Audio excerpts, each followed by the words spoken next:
जितना जितना बात थी वो सब करके चले गए, लेकिन क्या मैं और मसले को टच करूंगा तो बाबा साहब पे भी आऊंगा।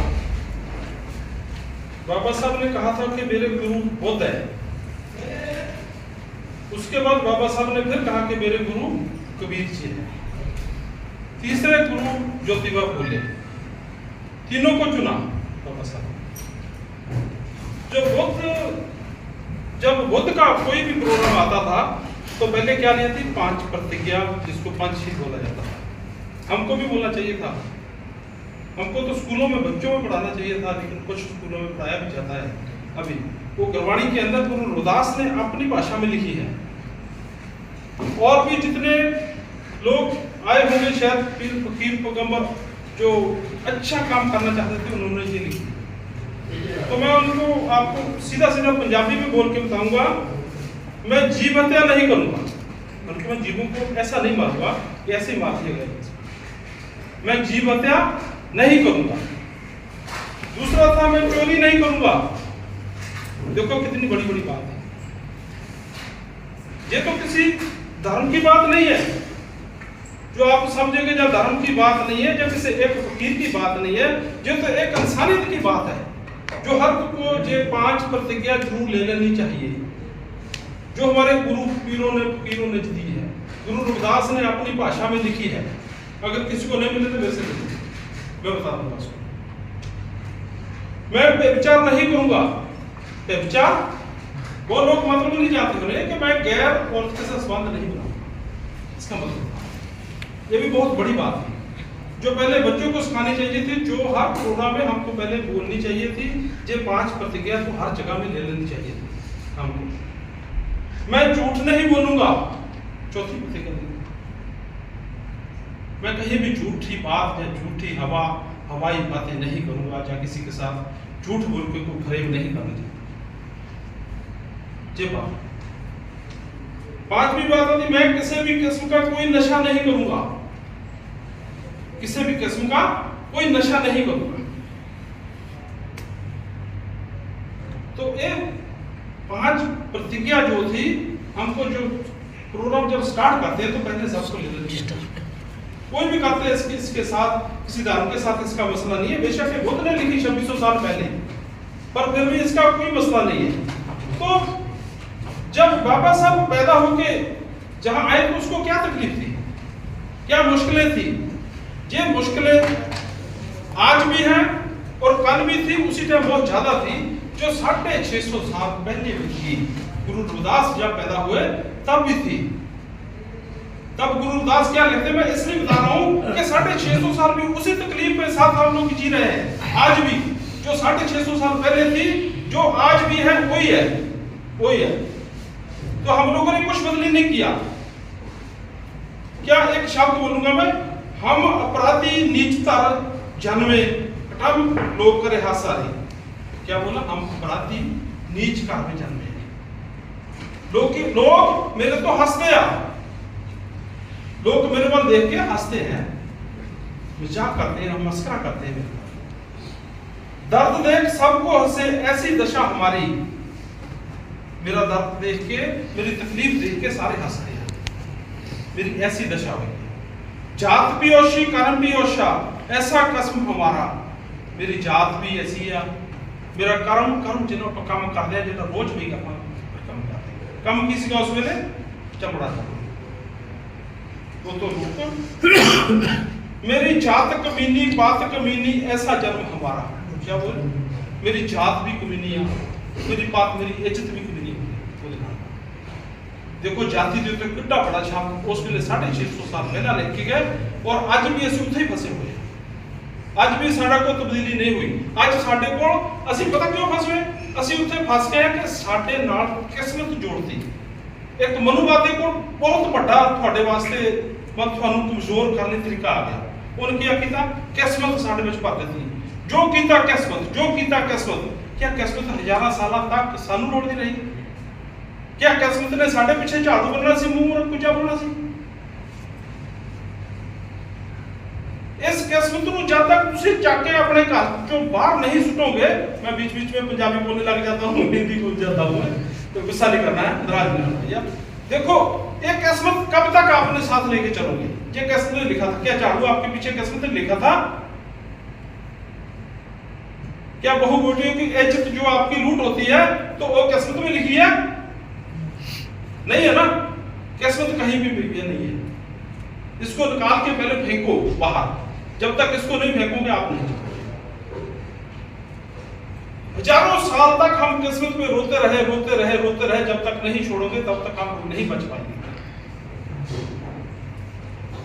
इससे बाहर निकलना होगा। बाबा साहब ये किताब में लिखते थे, अगर मैं भी तुम्हारी तरह पाठ पूजा कर लूं तो फिर हमारा क्या बनेगा? ये बात हमको सीधा सीधा हमारे पंजाबी जितने बैठे हैं उसको तो पता है, शायद आप लोगों को भी पता हो कि आरती के अंदर जो गुरदास ने गुरबाणी के अंदर ग्रंथ साहब के अंदर लिख के गए, नाम तेरो आरती बचन मलारे, नाम तेरो आरती झूठे सगल पसारे। जो आरती करते हैं धूप बत्ती जोत जो भी जगाते हैं सब झूठ के पसारे हैं, लेकिन हमारे कोई लोग जो मानने वाले वही सब कुछ करते हैं उसके अपोजिट।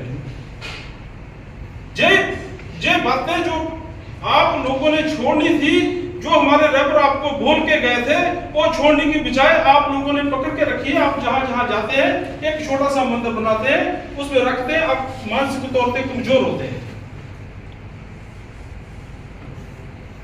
आप मंदिर की बात कर रहे थे, जो पहले राष्ट्रपति थे, जब मुर्मू भी गई, मैं देख रहा था, मेरे को पता है सारा, वो भी गई, उसके आगे क्या किया? एक डंडा बांध दिया गया। ऐसा हुआ था संजय जी, डंडा बंदे के आगे ना जाए, तो मंदिर में इधर तक जाए, आगे ना जाए, आगे जाके टच ना कर दे। एक राष्ट्रपति देश की, उसको पता है कानून क्या है, 25B धारा, यही है ना, 25B धारा में हक मिला है आपको मंदिर जाने का, आपको हक मिला गुरुद्वारे जाने का, आपको नहीं रोक सकता कोई।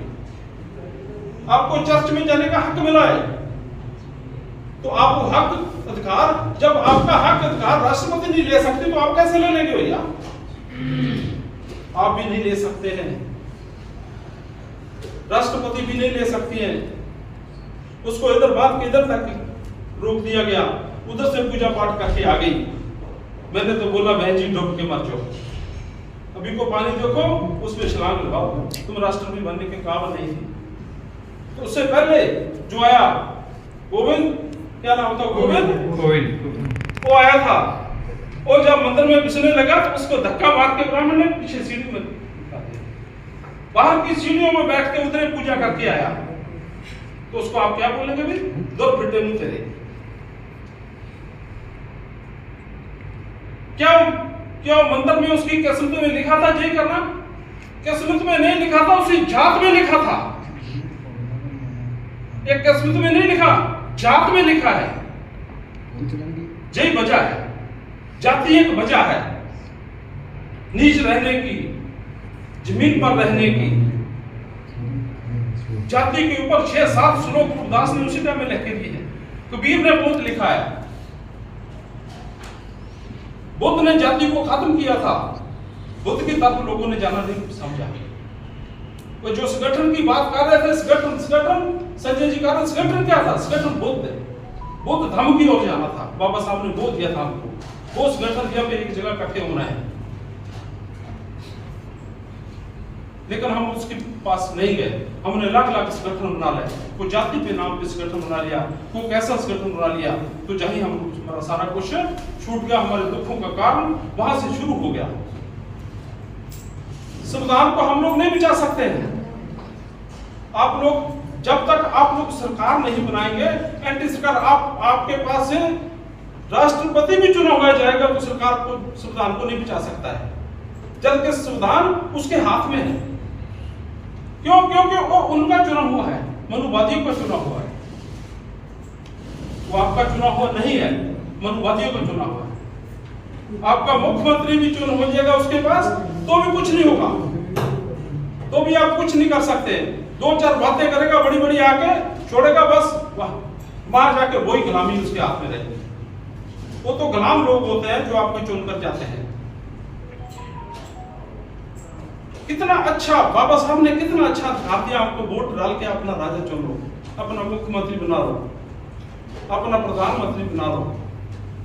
लेकिन हम लोग 75 साल तक जिसको हमने उतार के फेंकना था, साइड में करना था, हम 75 साल तक उनको चुनते रहे, उनको समझाते रहे। ब्राह्मण की नहीं है ये बात, भाड़िए की नहीं है ये, क्षत्रिय की, जो चमार की, जो दूसरों की नहीं है, ये एक इंसानियत की बात है। जब संविधान को मानने वाला एक ब्राह्मण भी बैठेगा तो भी आपके फैसले कर पाएगा, सही करेगा, लेकिन उस संविधान को मानने वाला होना चाहिए। जब अभी संजय जी बहुत चीज बता के गए हैं, जब बोले तमिलनाडु में किसी ब्राह्मण को सीट नहीं दी, मेरे को तो उसमें भी शक होता है। आप लोगों को नहीं होगा, आप लोग तो खुश हो गए कि सीट दी, मैंने सोचा इसमें भी तो राज होगा, इसमें इसके पीछे भी आरएसएस होगी, इसके पीछे भी कोई राज होगा। नहीं दी, क्योंकि बीजेपी किसकी पार्टी है? ब्राह्मणों की पार्टी है ना। कांग्रेस किसकी पार्टी है? ब्राह्मणों की पार्टी है ना। तो क्यों सीट नहीं देगी उसको? ये बहुत बड़ी बात है, क्योंकि सीट उसको नहीं देने की, उसको पता है इधर से जीतने वाले नहीं है, हम हार जाएंगे। जो सीट हम खड़े करेंगे ब्राह्मण, तमिलनाडु में हम हारेंगे, लेकिन जो लेके आएंगे वो क्या होंगे? उसके गले में भी तो पटा उसका ही होगा ना। ऐसा ब्राह्मण भी होते हैं। जब मनुस्मृति साड़ी गई, जब बाबा साहब ने मनुस्मृति साड़ी, तो किसने साड़ी थी? कौन था वो? ब्राह्मण थे, ब्राह्मणी थे ना। तो पढ़ रहे थे बाबा साहब, ये पेपर गलत लिखा है, हटा दो इसको। तो पेपर निकाला गया और फाड़ के फेंका गया, अग्नि में डाल दो। सारी नहीं जाती थी, जो पेपर अच्छे नहीं थे, जो फाड़े गए थे, वो निकाल के ब्राह्मणों से जलाए थे। जब बाबा साहब ने कहां से सीखा था? उनसे ही सीखा होगा। वो क्या करते हैं? वो आप लोगों को बिठा के तुम्हारा काम तमाम कर देते हैं। बहुत सारे राष्ट्रपति की बात करूं और मैं पीछे जाऊं, जो दूसरे राष्ट्रपतियों की बात करूं, तो आपको पता चलेगा क्या होगा। यानी जैन संघ मंदिर में गए थे, कौन थे? सिख। वो मंदिर में गए थे, तो उसके जाने के बाद मंदिर को पूरे को गोबर में दबाया गया था। वो तो पुरानी बात थी है ना, अभी नई बात थी। जब अखिलेश की बात आती, तो अखिलेश का बंगला जो था, जब जोगी अभी बैठा था 10 साल पहले, अखिलेश गया मुख्यमंत्री के, तो जादव तो बोलते हैं ना हम बहुत ऊंचे हैं। तो जहां पर आके आपको पता चल जाता है कि हम कितने ऊंचे हैं, हम कितने ऊंचे हैं, पता चाय का पता चल गया ना। उसी दिन जो कुर्सियां थी, जो टेबल थे, वो फोड़ दिए गए, वो बाहर निकाल के फेंक दिए कचरे में। उसको गंगा जल से और गौ के पेशाब से सारे को धुलाया गया। धुलाने के बाद फिर प्रवेश किया गया, फिर जाके उसका पाठ पूजा करवा के जहां फिर जो भी ठहरा था। ये आज की आपकी परिस्थिति है। जो संविधान उठा के चलते हैं ना, तो संविधान बचाने वाले नहीं होते हैं। ये आप लोगों को पता होना चाहिए कि संविधान कौन बचा सकता है। जो उनके साथ आपका 1000 आदमी भी चलेगा तो वो भी नहीं बचा सकता है, वो भी उसका गुलाम होगा। तो थोड़ा पानी ले लीजिए, मैं थोड़े गुरबाणी के शब्द भी आप लोगों को सुनाता हूं।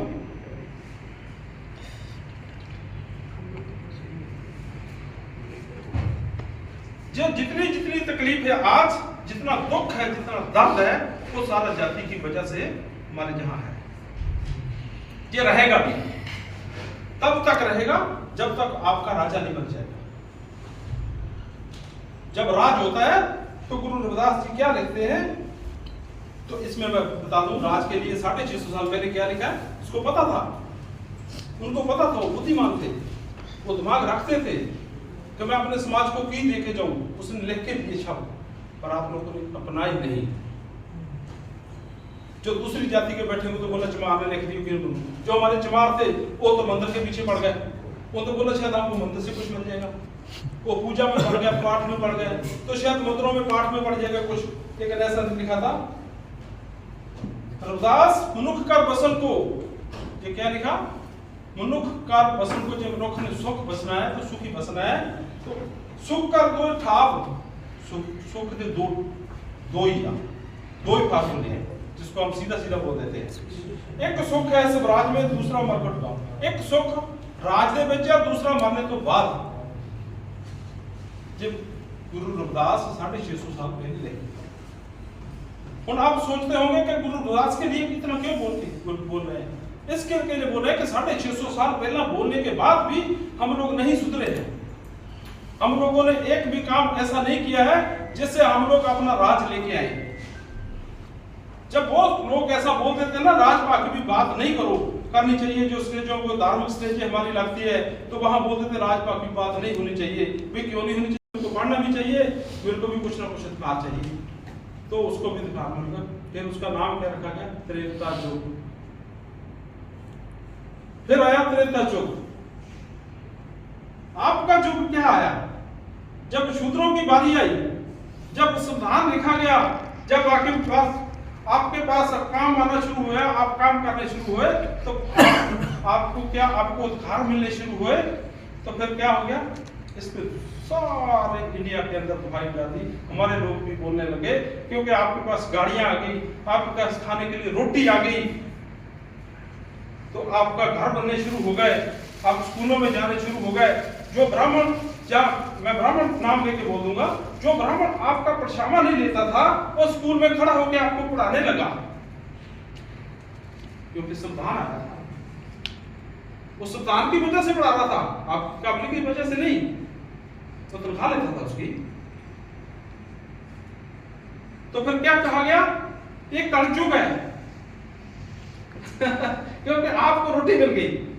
जब तक आपकी हथेली में रोटी नहीं थी, तो त्रेता द्वापर सब युग थे ऐसे। जब आपके पास सब कुछ आना शुरू हुआ, आप गाड़ियों में घूमने लगे, आप सोच के रखो कि आप क्या हो गया? कलयुग। आज क्या है? कलयुग। क्योंकि आपके घर में कपड़ा है, आपके हाथ में रोटी है, इसके लिए जे चीजें आपके ऊपर थोपी जाती हो, आप मान जाते हैं। पर सब शूद्रों को घरों में जाओ, किसी के पास जाकर पूछ लो आज क्या बोलेंगे? कलयुग है भैया। ऐसा कहते कहते शर्म नहीं आती है? जब आपको अनाज खाने का अधिकार नहीं था, 650 साल पीछे चले जाओ, आपको अनाज खाने का अधिकार नहीं था, अनाज नहीं खा सकते थे, क्या वो सतयुग था? ऐसी परंपरा बना के रखी थी, जब आपकी औरत एक आदमी मर जाए, एक औरत उसकी बीवी, जो विधवा जिसको बोला जाता है, उसके साथ ही जला देती है। उसको क्या बोला? सती प्रथा। ये क्या था भाई? सती प्रथा। ये सतयुग था।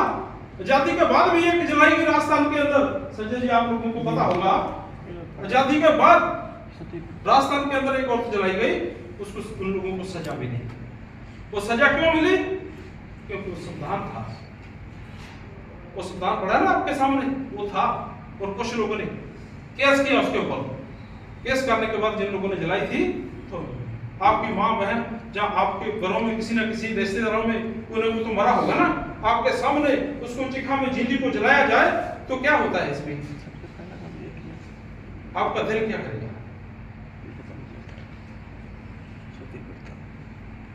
ये धर्म की बात नहीं है, इंसानी की बात ही नहीं है। जे कानून बनाए गए, किसने बनाए थे जे कानून? क्यों थोपे जाते थे तुम्हारे ऊपर?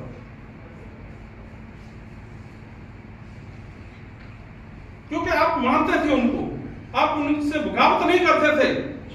हम गुरु क्यों कहते हैं? रविदास महाराज को उसने बगावत की थी, कबीर महाराज ने उनके साथ बगावत की थी। हम नहीं मानते तुम्हारे कानूनों को। जो भी पुराने पीर भगत जो भी लड़े हैं, हमारी आजादी के लिए लड़े हैं, जितने भी लड़के गए, बाबा साहब इतने महान क्यों बने? क्योंकि सारी उम्र वो आप लड़े, उनके 4 बच्चे कुर्बान हुए आपकी वजह से। आप लोगों को ऊपर उठाने के लिए उन लोगों ने 4 बच्चे कुर्बान किए, वही वजह थी। उन लोगों की बगावत की वजह से, उन लोगों की कुर्बानियों की वजह से आज हम जहां तक पहुंचे हैं। लेकिन इनको संभालना आपका काम है, बड़ा काम नहीं है। आपने को कुर्बानी नहीं देनी है, आपने अपने बच्चे नहीं कुर्बाने हैं, आपने लड़ना नहीं है, आपने कानून के दायरे के अंदर रह के सारा काम करना है। आपने अंदर जाके वोट डालना है। सिर्फ आपको वोट डालना आना चाहिए। मैं किसको डाल रहा हूं?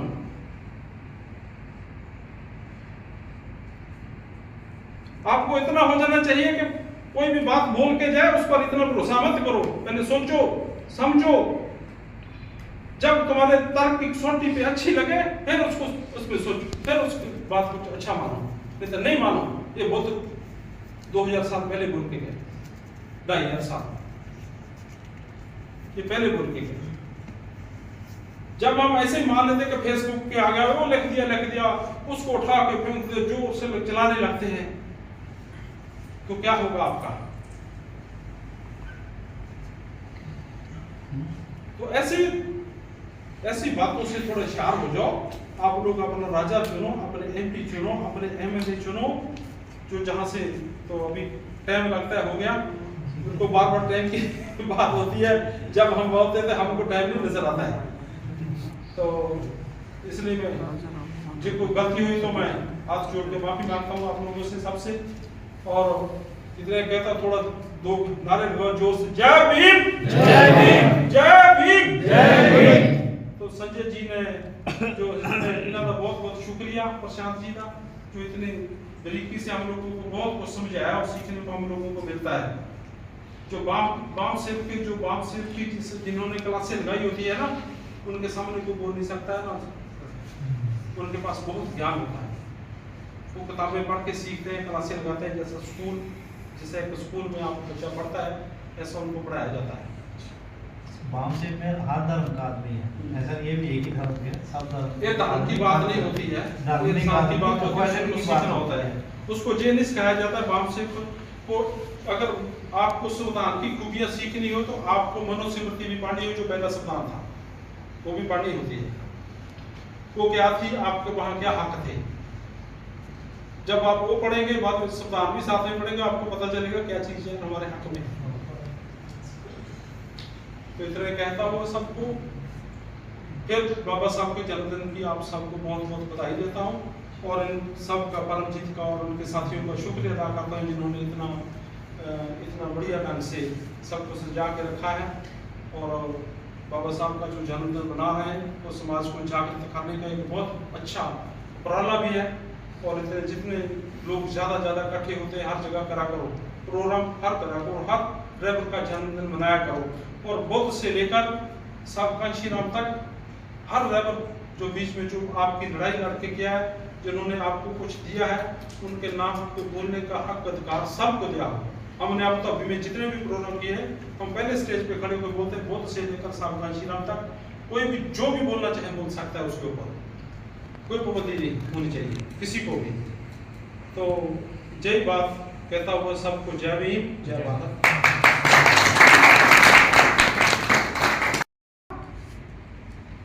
तो आपके जो लोग नौकरी कर रहे थे उसको प्रमोशन में उसको 10-20 साल हो गए थे, तरक्की नहीं मिली थी, उसके लिए रिजर्वेशन बहजी ने लगा दी थी, तो कहती रिजर्वेशन हो गई थी क्या, रिजर्वेशन के साथ ये लोग ऑटोमेटिकली नौकरी के ऊपर जाएंगे। उसको क्या किया था, प्रमोशन बिल, ऐसे नाम था संजय जी, प्रमोशन बिल था, उसको लेके आ गए थे, जो सेंटर में लागू नहीं किया था। जब सेंटर में लेके गए थे, वहां जिन लोगों को मिलना था, तो मलैब सिंह ने उसको लेके ऐसे फाड़ दिया था उनके। वो बिल किसके लिए था, ओबीसी के लिए था। वो बिल किसके लिए था, SC/ST के लिए था। संविधान के अंदर आपकी जाति नहीं लिखी है, संविधान के अंदर SC/ST OBC जनरल ऐसे लिखे हैं। तो वो कुछ जानते हैं संजय जी जान, और साथी मैं तो बहुत कम जानता हूँ, मैं तो इन लोगों से सीखा। तो वो फाड़ दिया बिल आपका, जो आपकी तरक्की था, जो उनके लोगों का, मुलायम सिंह के लोगों की तरक्की का बिल था, उसे नहीं फाड़ा। लेके कौन गया था, बहजी लेके गई थी। तो जो हमारा आज प्रधान है BSP का उधर का, वो उसके साथ झगड़ा हो गया था, उसने थप्पड़ मारे थे उसके। क्यों फाड़ा? जितने सरकारी ठेके थे उसमें आपकी रिजर्वेशन रख दी। आपके लिए यूनिवर्सिटी में जीरो फीस थी आपकी, पढ़ने के लिए आपका इंजीनियर बने, डॉक्टर बने, 0 फीस। अगर उनको बाहर जाके पढ़ने तो 10 लाख रुपया आपके लिए रखा था, क्योंकि आपको समानता देनी थी, क्योंकि आपको बराबर लेके आना था। ये किसी का हक छीना नहीं था।